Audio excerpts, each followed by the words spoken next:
റിലേഷൻഷിപ്പിനെ കുറിച്ച് സൊസൈറ്റിയിൽ ചില ഗോസിപ്പുകൾ ഉണ്ടായി. എന്നാലും ഇത് എങ്ങനെ? എന്റെ പൊന്നു സാറേ, ആ പെണ്ണ് കാശിന് വേണ്ടി കെട്ടിയല്ലേ? അല്ലെങ്കിൽ ആ ഞൗണിക്ക പോലത്തെ സാധനത്തിന് ആരെങ്കിലും കെട്ടോ?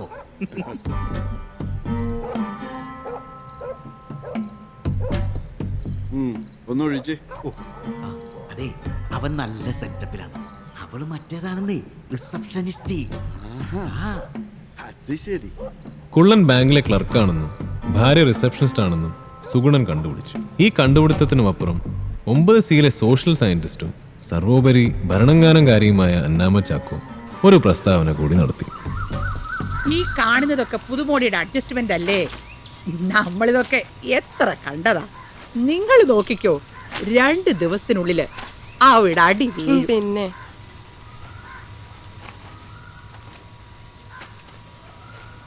എന്റെ സുനിതേ, ഈ അണ്ടർവെയർ ഒക്കെ കളഞ്ഞിട്ട് സുഗുണിന് വല്ല ഷഡ്ഡിയും മേടിച്ചു കൊടുക്ക്. ആനപ്പാപ്പമാര് ഇതൊന്നും ഇടുകയല്ല. ന്യൂ ജനറേഷൻ സിനിമയുടെ അവശ്യ ഘടകമായ ബോക്സർ ഷോട്ട്സിനെ ആനപ്പാപ്പാന്മാരുടെ വള്ളിക്കളസത്തോട് ഉപമിച്ചതിനും തന്റെ ഭർത്താവിന്റെ അധോതല സ്വകാര്യതയ്ക്കുള്ളിൽ കയറി അന്നമ്മ മാന്തിയതിലുമുള്ള ദേഷ്യം സുനിത കടിച്ചമർത്തുകയോ വിഴുങ്ങുകയോ ചെയ്തു. എന്നിട്ട് അവർ ഡിപ്ലോമാറ്റിക് ആയ ഒരു ചിരി ചിരിച്ചു. അന്നമ്മയുടെ പ്രവചനം ഗുണ്ടായിരുന്നുവെന്ന് സുനിത രഹസ്യമായി മയക്കു വെച്ചുകൊണ്ടിരുന്നപ്പോഴാണ് കുള്ളന്റെ ഫ്ലാറ്റിൽ നിന്നും വലിയൊരു ശബ്ദം കേട്ടത്.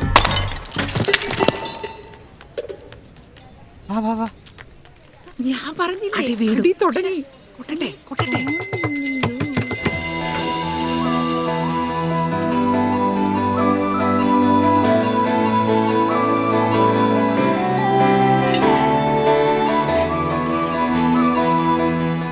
എന്റെ പൊന്നു സാറേ, അന്നേരം കുള്ളന്റെ മുഖം കണ്ട ഇപ്പൊ പെറ്റ കുഞ്ഞിന്റെ പോലെ ഇരിക്കും. തന്റെ പ്രഡിക്ഷൻ തെറ്റിയതിൽ തകർന്നടിഞ്ഞാണ് അന്നമ്മ ചാക്കോ തിരിച്ചുപോയത്. പക്ഷെ ഇതുകൊണ്ടൊന്നും അവർ തോറ്റെന്ന് കരുതരുത്. ഹലോ, എന്തായി? ഏയ്, ഇതൊരു നോർമൽ റിലേഷൻഷിപ്പ് ഒന്നും അല്ല. It's A marriage of convenience. ശരിക്കും പറഞ്ഞ ഈ ഫിസിക്കൽ റിലേഷൻഷിപ്പ് എന്ന് പറയുന്നതേ അതൊരു തരം കെമിസ്ട്രിയാ സുഗുണ.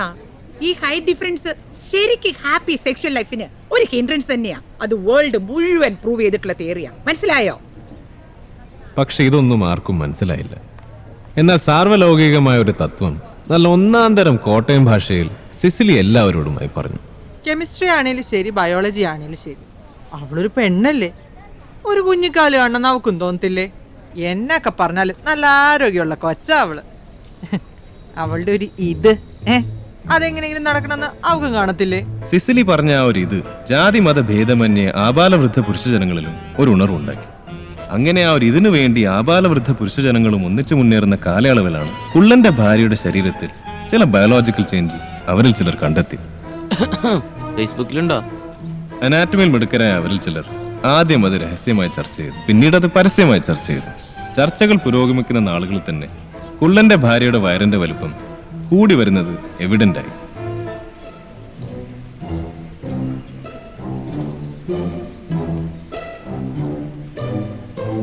അങ്ങനെ ആ ഞെട്ടിക്കുന്ന സത്യം അവരെ ആകെ നിരാശയിലായി. കണ്ടിട്ട് സൈക്കിളിലേട്ടാ.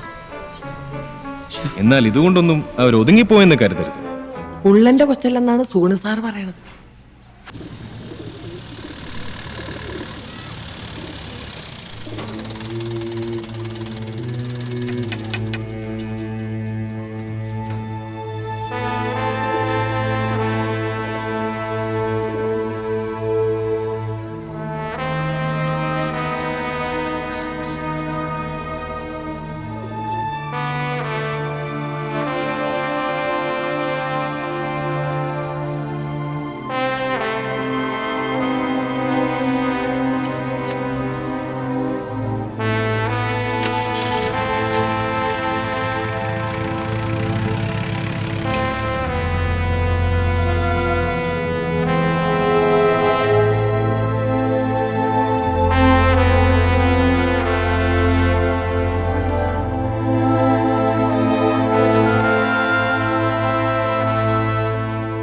ഇത് കേസ് കിട്ടാണ് സ്വാമി.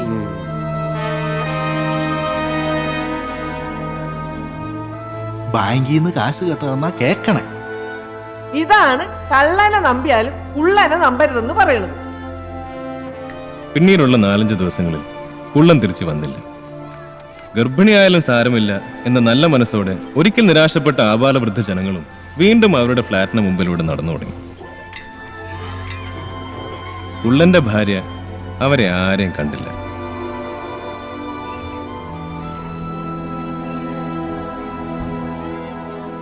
ഈ ദിവസങ്ങളിൽ കുള്ളന്റെ ഭാര്യയ്ക്കൊപ്പം ഒരു അഡ്വക്കേറ്റ് വന്നു പോയിരുന്നു.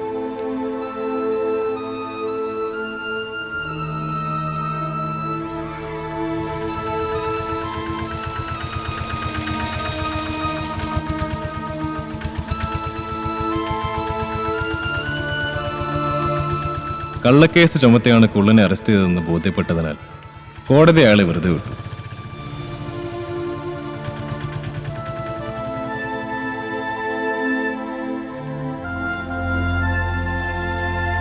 ഭർത്താവിനൊപ്പം ഒട്ടും ക്ഷീണമില്ലാത്ത മനസ്സുമായി തിരിച്ചെത്തിയ കുള്ളന്റെ ഭാര്യയെ നോക്കി ഒരു നാണവുമില്ലാത്ത പെണ്ണെന്ന് സുഗുണന്റെ ഭാര്യ പറഞ്ഞു.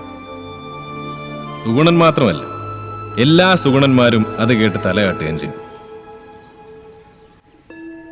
കോടതി വെറുതെ വിട്ടെങ്കിലും മോറലിസ്റ്റുകളും നന്മ നിറഞ്ഞവരുമായ സൊസൈറ്റിക്കാർ കുള്ളനെയും ഭാര്യയും വെറുതെ വിടാൻ ഉദ്ദേശിച്ചില്ല. തന്നേക്കാൾ വലിയ മനുഷ്യർക്ക് നടുവിൽ അയാൾ ഒന്നും പിടികിട്ടാതെ അന്തം വിട്ടു. ഈ സംഭവത്തിന് എത്രയും അതെ, സൂണൻ പറയുന്നത് ശരിയാണ്. അതെ, കോളനിയുടെ ചരിത്രത്തിൽ ഇത് ആദ്യമായിട്ടാണ് പോലീസുകാർ ഇവിടെ വരുന്നത്.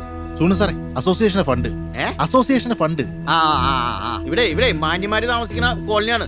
അലവലായിത്തരൊന്നും ഇവിടെ നടക്കൂല. ശരി ശരി. അപ്പോ 1 മാസം അതിനുള്ളിൽ വീടൊഴിഞ്ഞ് പൊയ്ക്കൊള്ളണം. അതെ,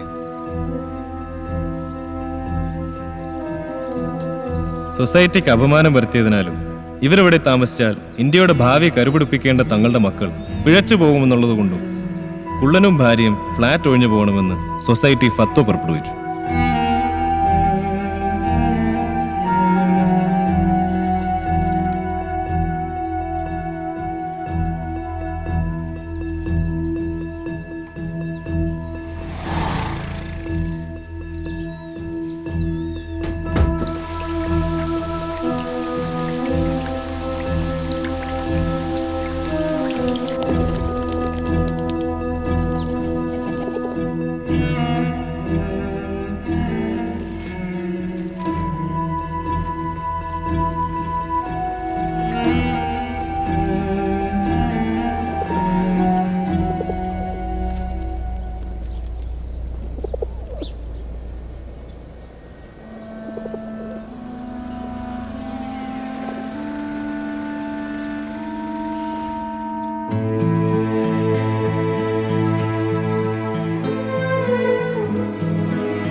രണ്ടു ദിവസം കഴിഞ്ഞിട്ടും കുള്ളനെയും ഭാര്യയും കാണാതിരുന്നപ്പോൾ അവരിനി ഒരിക്കലും തിരിച്ചു വരില്ലെന്ന് സൊസൈറ്റിയിലുള്ളവർ തീരുമാനിച്ചു. ആ കുള്ളനും ഭാര്യന് വരുമെന്ന് തോന്നില്ല.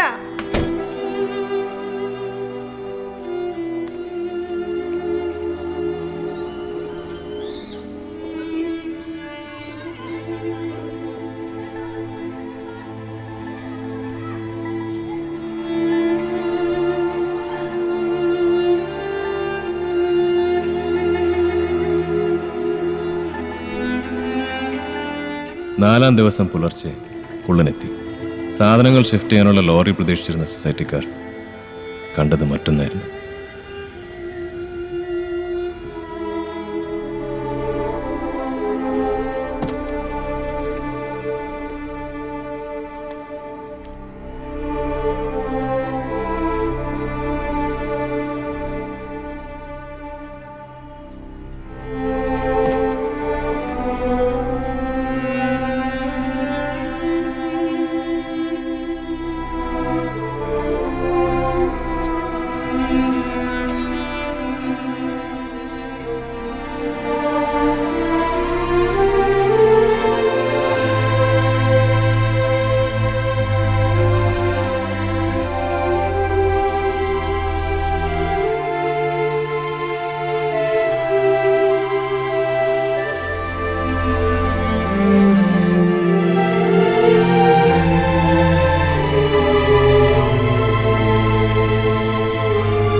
കുള്ളന്റെ കുറച്ച് സഹപ്രവർത്തകർ ഒഴികെ ഉറ്റവരാരും അവിടേക്ക് വന്നില്ല. ഏതൊരു മരണശേഷവും ആർക്കും പറയാവുന്ന എന്നാലും കഷ്ടമായി പോയി. നല്ലൊരു പെണ്ണായിരുന്നു, ദൈവം ഇത്ര ക്രൂരനാണല്ലോ എന്നൊക്കെ സങ്കടപ്പെട്ടും വിതുമ്പിയും ആളുകൾ പറഞ്ഞു.